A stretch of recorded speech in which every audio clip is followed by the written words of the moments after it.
Samuel ngoma dikan ti dubako.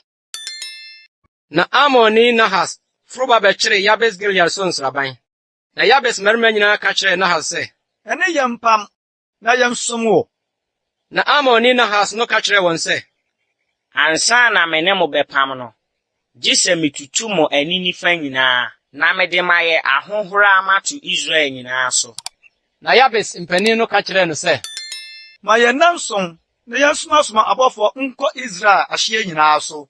Na se obi ni wa obegye ye na ya firi adi aba won nkyai. Ena abofo no ba Gibea so beka asem no oman no asum. Na oman no nyina mema woni susun. Na hwe, na so di anantwie achi firi afuom reba. Na so kan se, Edien na aye omayi na orisuin.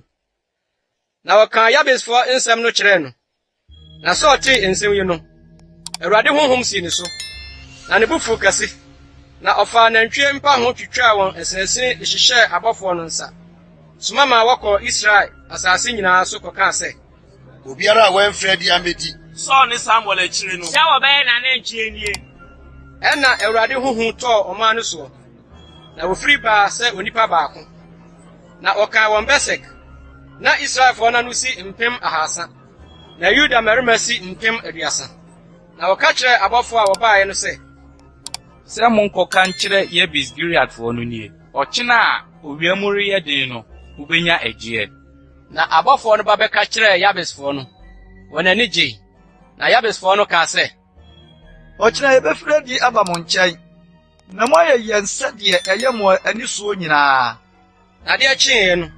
So bu oman no mu asafukuo miensa. Na wɔkɔ nsraban no mu anopa dasuo mu. Na wokunkum Ammon koduru awiakete.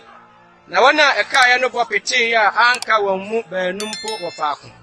Ɛna ɔman no ka kyerɛ Samuel sɛ, hwan na ɔkaa sɛ Saul na ɔrebedi yɛn so hene no fa nipa no bra ma yenku wɔn.